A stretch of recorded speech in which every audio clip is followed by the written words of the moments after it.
founder of the African History Network, host of the African History Network show. I'm a talk show host, researcher, lecturer, writer, and historian.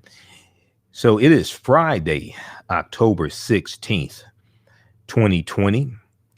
And I wanted to let people know, we're still getting people inquiring about advertising with the African History Network and on the African History Network show. And now that I'm on Monday through Friday, want to let you all know that you can now advertise with the African History Network with the African History Network show on our weekly show. Okay, so email us at customerservice@africanhistorynetwork.com, customerservice@africanhistorynetwork.com. African American business owners who want to advertise your business. You may have an e-commerce store, you may have a brick and mortar store, whatever type of business you're in, whether it's health and beauty products, whether you are an author, whether you sell books, whether you have a home school or you deal with education, you can advertise with the African History Network. So what we do, we create a video commercial for you. And you may have seen in some of the rebroadcasts of our shows, you see the new video commercials. Okay, most of those I created. I do the voiceover, and you can send me a script. We put together that 30-second to 60-second video commercial, and then when we re-air the shows, we re-air them throughout the week. People see your commercial. This helps promote you. We'll also upload the video commercial to our Facebook fan page, the African History Network, and then also on our YouTube channel, Michael Imhotep, IMHOTEP. All right, African American business owners, post the name of your business here on the thread of the broadcast also, and email us at customerservice@africanhistorynetwork.com, customerservice@africanhistorynetwork.com, and we'll let you know how you can advertise with the African History Network. We can get you up and running today.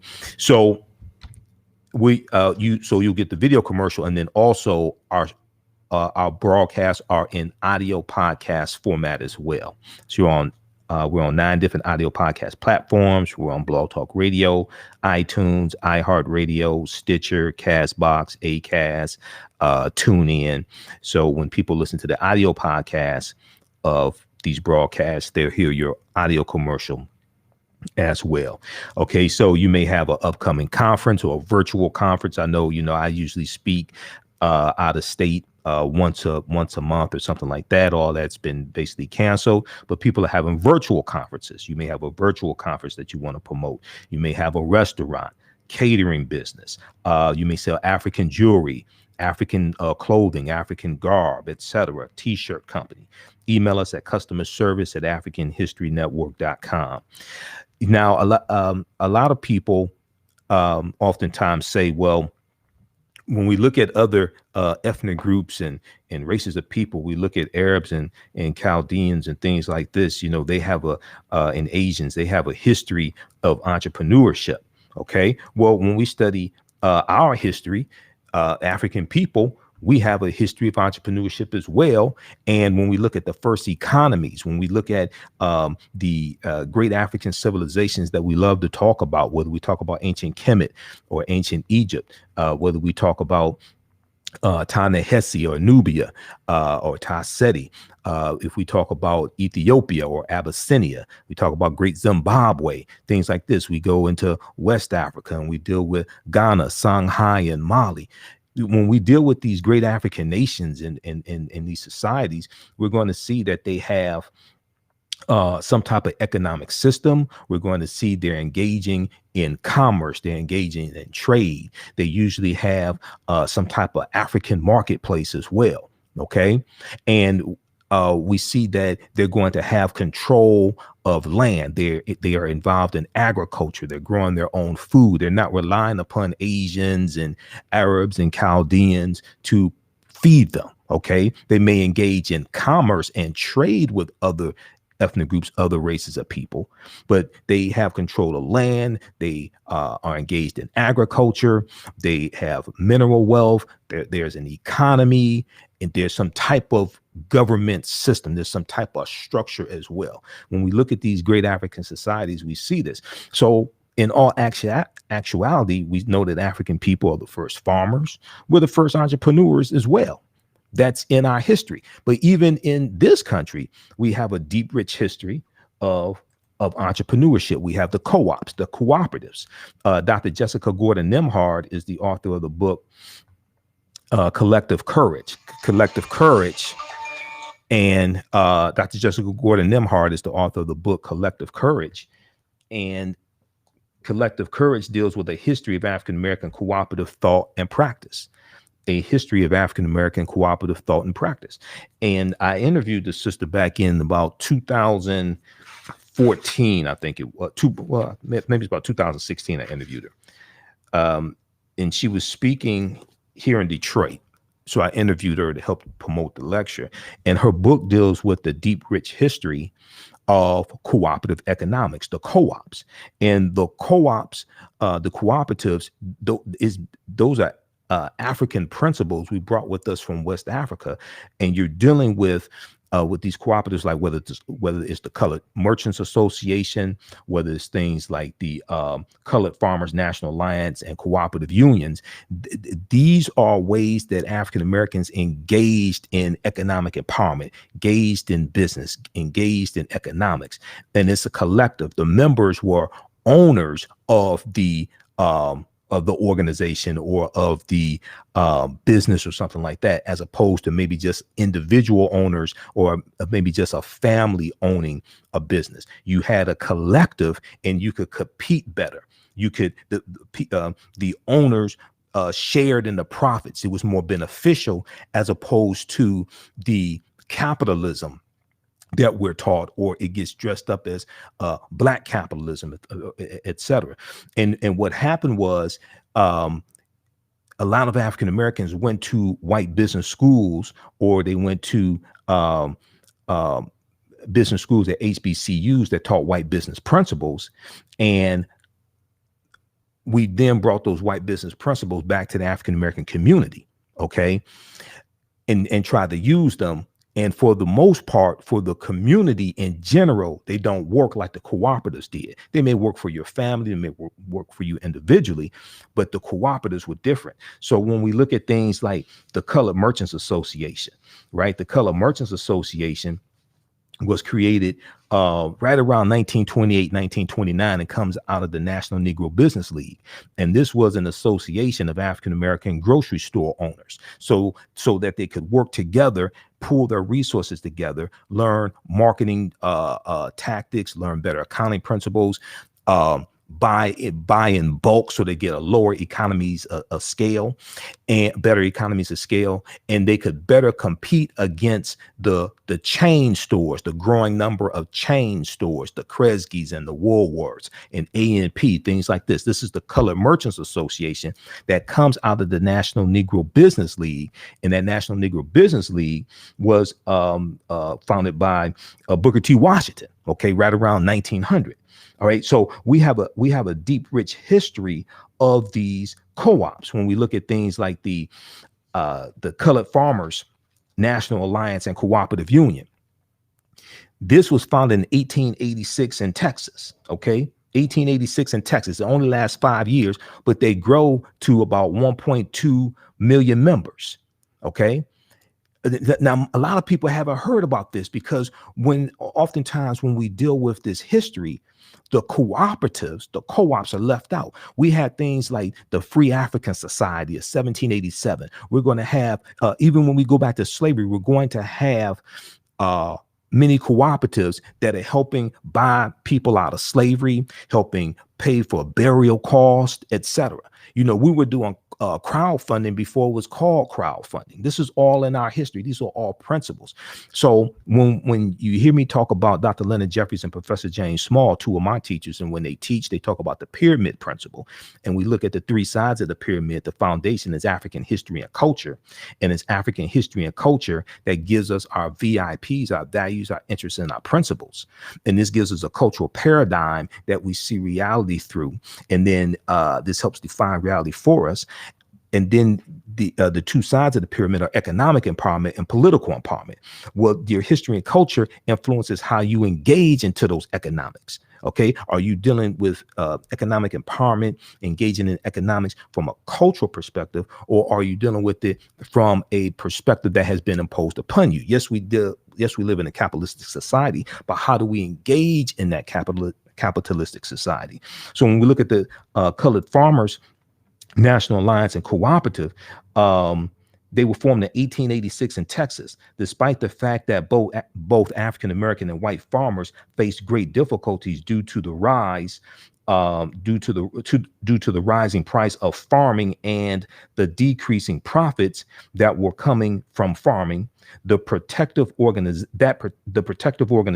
known as the Southern Farmers Alliance did not allow African American farmers to join. So a group of African American farmers decided to organize their own alliance to fill their need.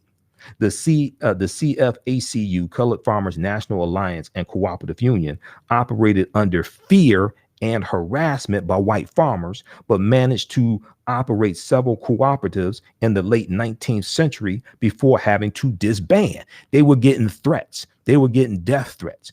Okay. So they had to disband. When you research this, you're going to see a lot of these cooperatives, they got attacked. Some people were beaten up, killed. So they're going to have to disband to save their lives. Members of the CFACU shared agricultural techniques and innovations and coordinated cooperative efforts for planting and harvesting. The union promoted alliances between farmers and laborers and was active in local and regional politics in order to maintain rights for African Americans after Reconstruction.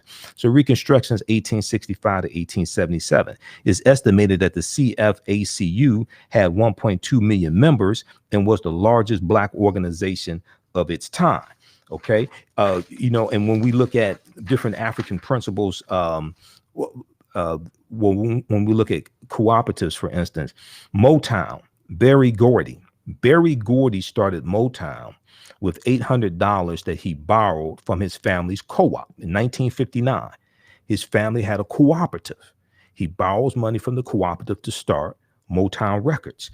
When we look at the Susu system, okay, now it's not I ain't talking about the Susu that's floating around now. Necessarily, I'm just talking about traditionally. It's not an endorsement of stuff floating around now.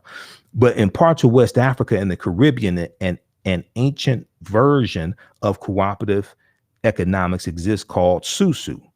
As one of the oldest forms of microfinance in Africa, the practice is run by one of Africa's oldest financial groups, Susu collectors. They run their business from kiosks in the marketplace and act as mobile bankers. Clients make low but regular deposits on a daily or weekly basis over the course of a month into a Susu account. At the end of this period, the Susu collector returns the accumulated savings to the client, but keeps one day's savings as commission. Susu collectors may also provide advances to their clients or rotate the accumulated deposits of a group between individual members. Today, Susu collectors provide many West Africans who would otherwise be denied credit with access to money. They need to start up small venture projects that in many cases benefit the community as a whole. In the United States, Black immigrants from the Caribbean have enjoyed one of the highest economic growth rates using a form of the Susu and leveraging this practice to establish successful credit unions.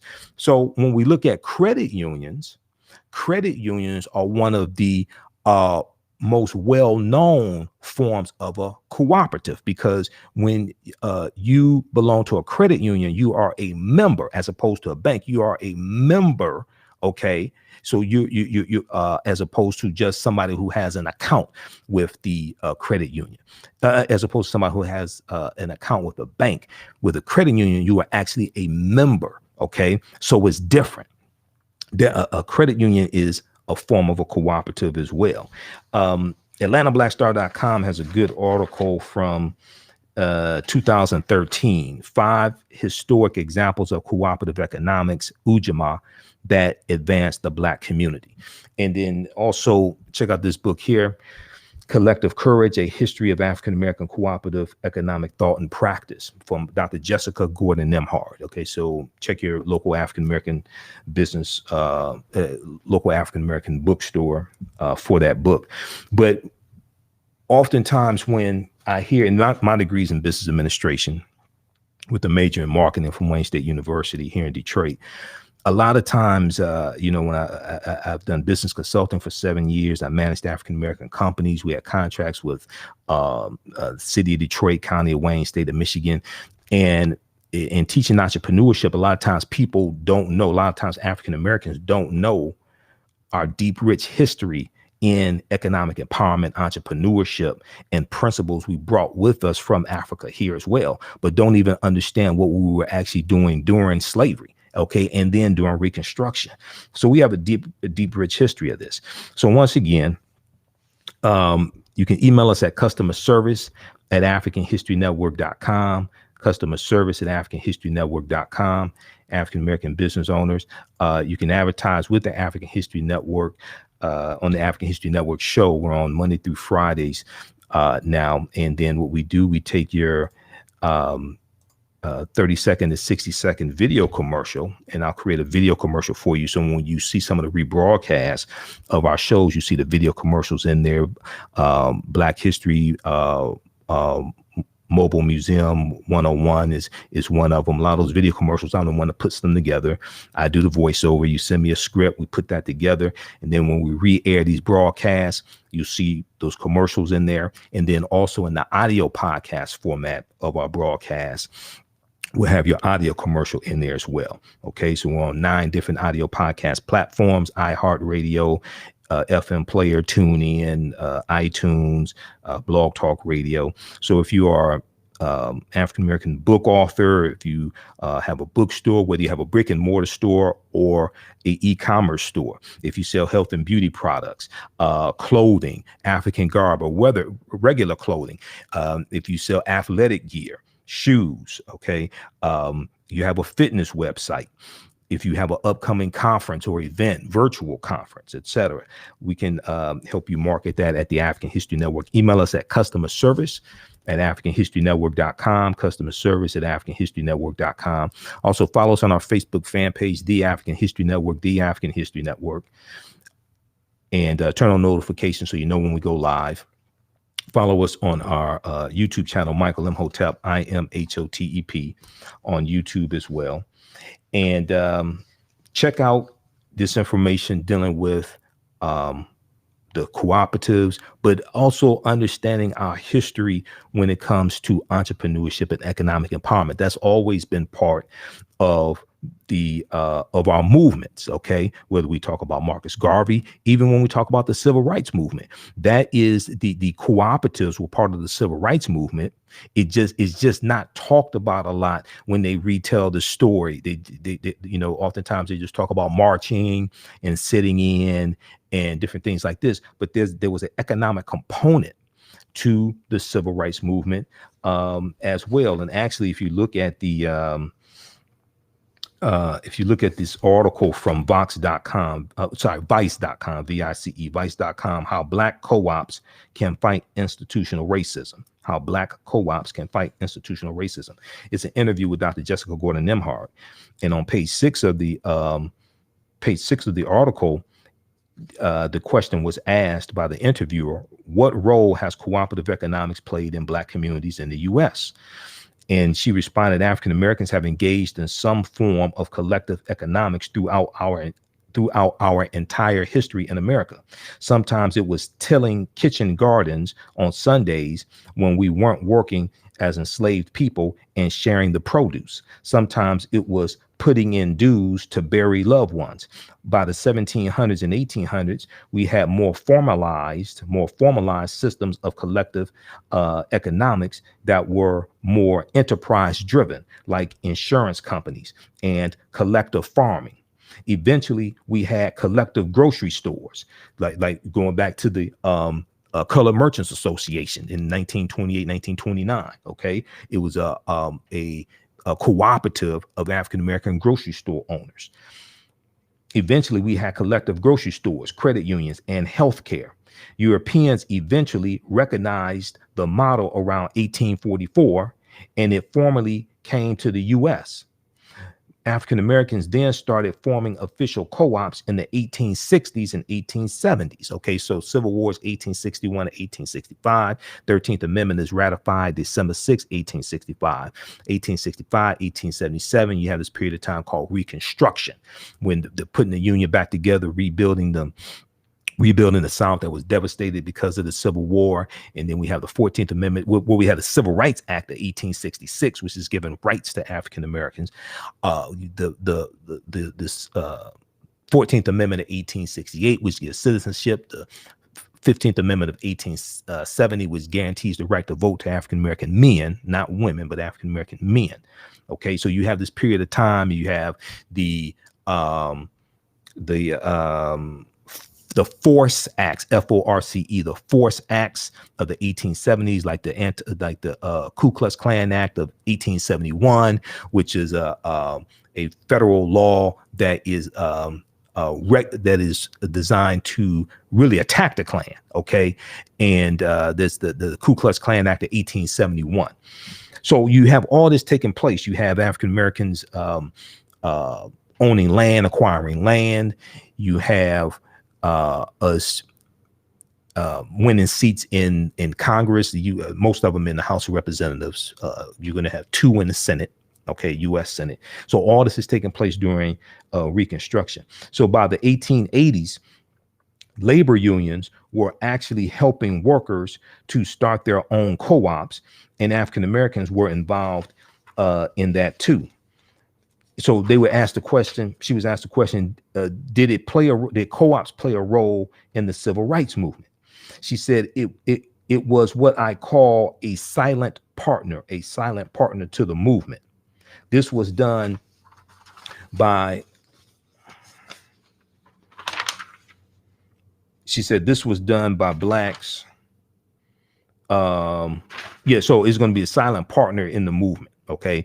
The co-ops. Okay, so check out the rest of this article here.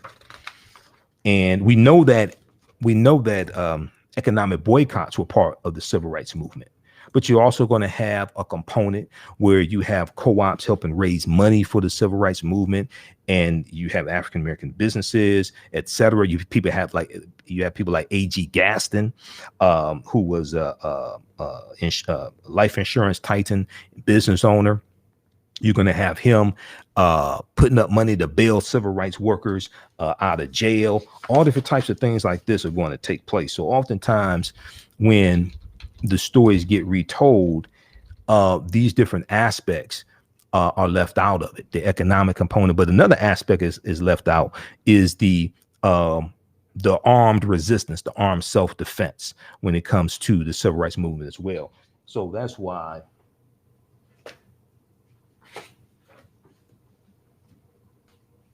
this book here is so important, and also the book by the Deacons for Defense. And that's why this book right here by Professor Charles E. Cobb Jr. is so important. This nonviolent stuff will get you killed, how guns made the civil rights movement possible.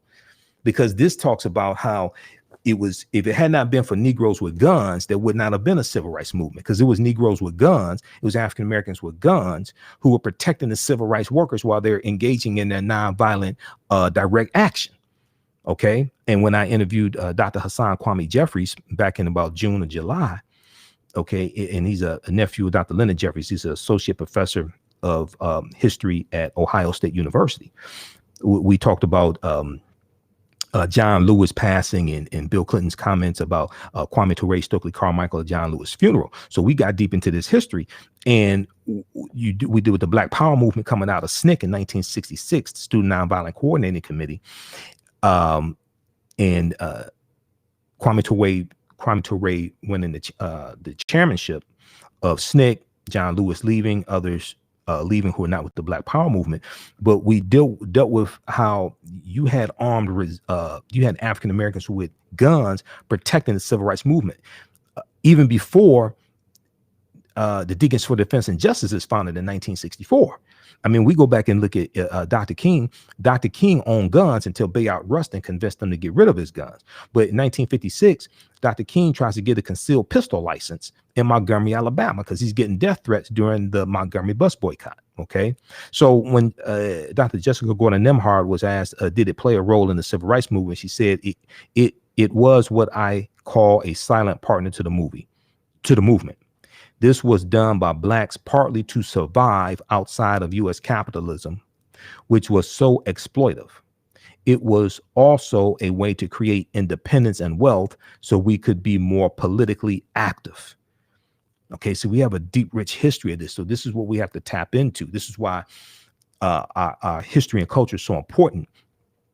People's history and culture teaches them how to deal with the problems of the past in the present and the future to meet the needs of the community. Okay, this is why this is so important. Okay, so once again, email us at customerservice@africanhistorynetwork.com. I didn't mean to go on so long, but I'm a teacher as well.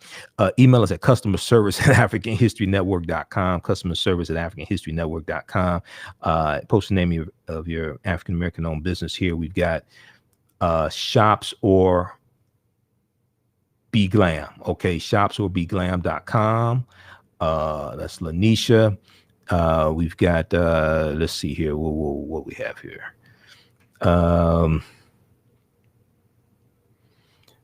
We've got,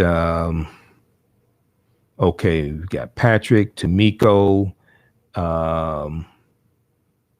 Okay, we've got Joe. Yeah, email us at customerservice@africanhistorynetwork.com. Okay, we've got, who else we have here? I'm looking at the names of some of your businesses. Anna asks, how can she get the book, Collective Courage? Yeah, check with your local African-American bookstore or Amazon. It should be at Amazon. Moonman.com, Mansa, Rubicon Restaurant, Rubicon Smoked Potatoes, Rubicon Restaurant, Tulsa.com. You're in Tulsa, Oklahoma. That's where Black Wall Street was. Tulsa was founded by Creek Indians around 1836. The Creek Indians, the Choctaw, Chickasaw, Creek, Cherokee, and Seminole Indians got pushed off their land in southeastern United States, areas like Georgia and Alabama, because of the Indian Removal Act of 1830, signed into law by President Andrew Jackson, which is the favorite president of this first Russian president of the United States, Donald John Trump. And they go over 1,000 miles on the Trail of Tears, and they take their African slaves with them. The Choctaw, Chickasaw, Creek, Cherokee, and Seminole Indians all owned African slaves. Now, as Professor James Small, one of my teachers, pointed out to me, he said the Red-tailed Creek Indians did not own slaves, but you're going to have some of them that own, these different nations that own African slaves as well. So when they go into Oklahoma, they take their African slaves with them. And Tulsa comes from the Creek Indian word Tallahassee. Tallahassee. This is where the word Tulsa comes from. So you're going to add the Choctaw, Chickasaw, Creek, Cherokee, and Seminole Indians, derisively, pejoratively called the 5 civilized tribes of Native Americans because they adopted Christianity, learned to speak English, and owned slaves. They're all going to fight on behalf of the South during the Civil War. They all fight on behalf of the Confederacy during the Civil War because they own slaves. Okay, now you're going to have these Africans who marry into these various Native American nations, get citizenship rights, things like this. This is going to happen. A lot of us have some type of Native American ancestry. I'm one of them. I have Cherokee and Blackfoot on my mother's side of the family because my mother's from Tennessee. So what's going to happen is you're going to have the Black Freedmen Indian Treaties of 1866. And this is so let me back up for a quick minute and then we're going to end this.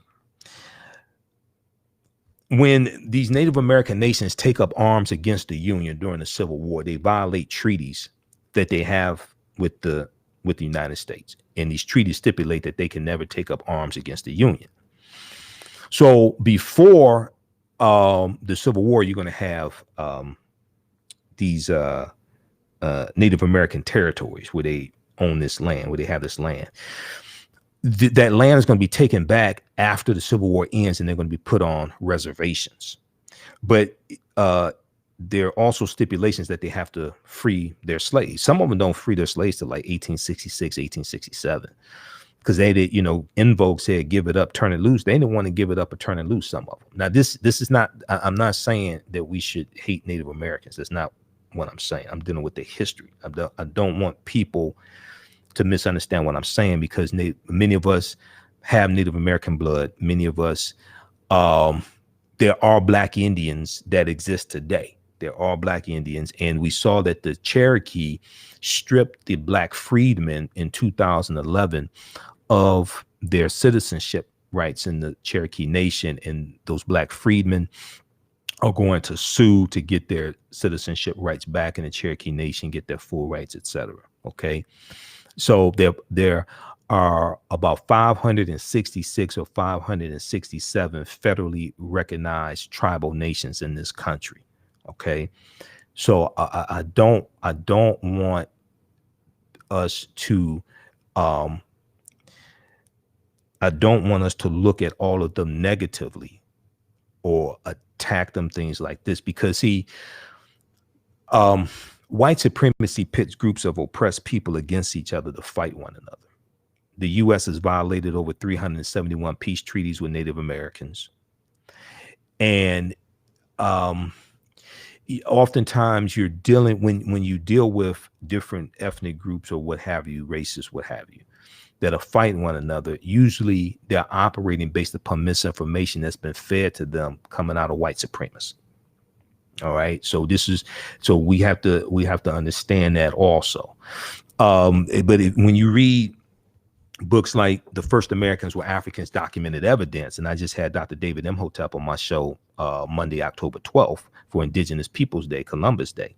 All right. The First Americans Were Africans, Documented Evidence, which deals with the African presence in the Americas going back at least 56,000 years ago in South America, but in the land we call the United States of America going back at least 51,700 years ago. Okay. The Khoisan, who come from Southern Africa, the ancestors to the Ainu and the Twa, they were here going back at least 51,700 years ago, before Native Americans, the people who we call Native Americans, came into existence. The people who we call Native Americans are the offspring, in general, the offspring of intermixing between Africans who were already here and Asians who come here around 3000 BC, okay, about 5,000 years ago. They intermix, and their offspring are, in general, who we call Native Americans. If you look at old black and white photographs of Native Americans, and this is why I can't do these broadcasts like this and only do 5 minutes, because where's that book? This book right here. So if you look at old black and white photographs of Native Americans, this is Chronology of Native Americans, the Ultimate Guide to North America's Indigenous People, right? When you look at old black and white photographs of Native Americans, these were not a very light skinned, almost white looking people like a lot of Native Americans you see today. No, not an attack on them. I'm just explaining this. These were usually a dark skinned people, oftentimes with high cheekbones. And what's going to happen, you have those who are the offspring of an intermixing of Africans and Asians, one. Two, when European settlers come here, a lot of the African groups that are already here, a lot of them get reclassified as Native Americans. Okay, so you have to really understand this chronology of history. Dr. Jose Pimenta Bay, who's one of the baddest scholars who deals with the history of the Moors, teaches about the history of the Moors. He used to teach classes at Temple University in Philadelphia. Last I heard, he's at Berea College in Kentucky.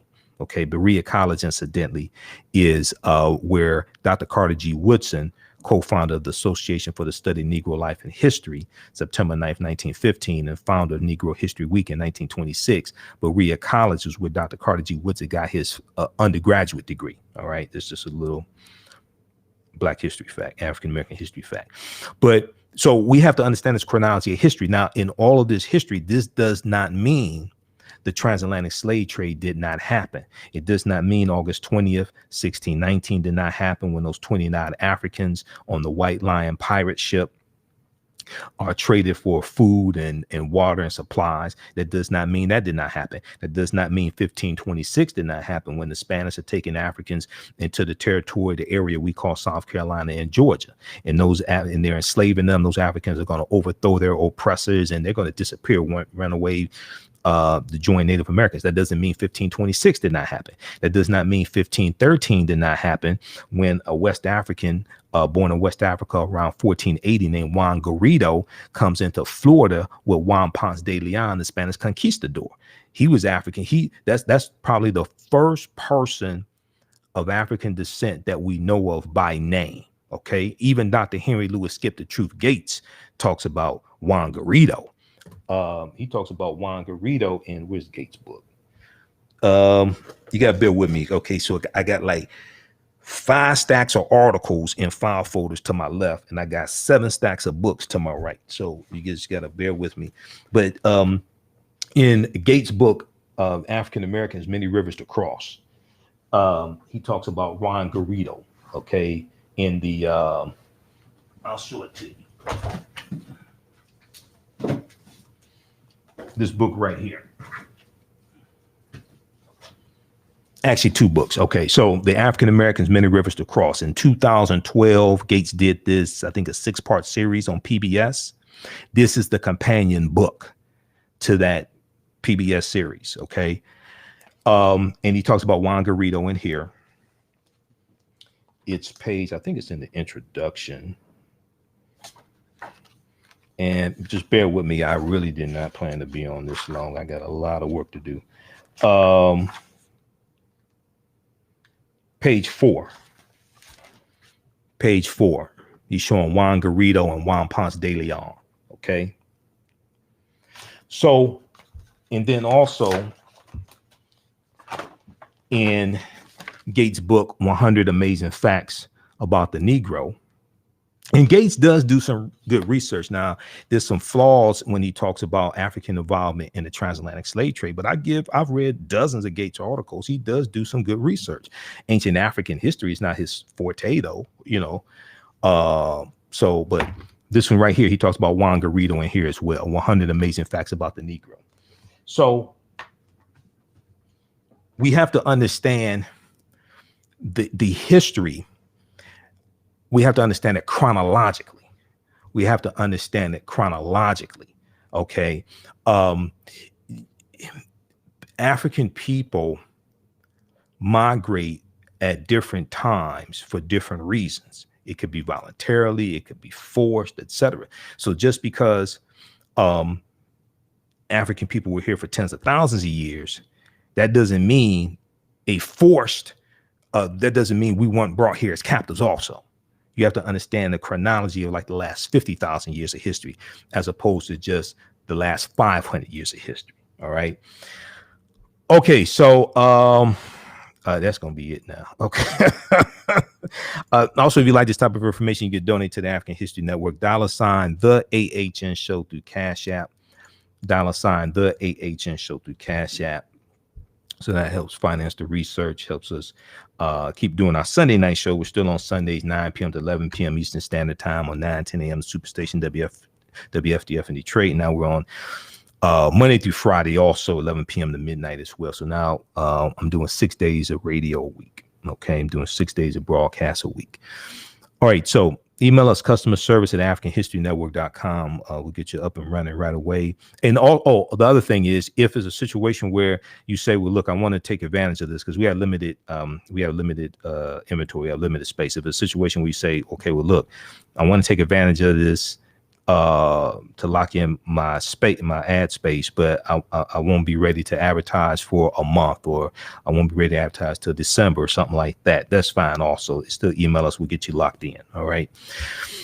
Okay. So remember, at the African History Network, we focus on educating, empowering, and inspiring people of African descent throughout the diaspora and around the world, because right now it's correct wrong behavior. What you do for yourself, what you do to yourself, and what you allow other people to do to you and get away with is based upon what you think about yourself. What you think about yourself is based upon what you've been taught about yourself. What you've been taught about yourself is based upon everything you've read, heard, and seen about yourself. Remember, right now is correct. Wrong behavior is not over till we win. Wakanda forever. Talk to you next time. Peace.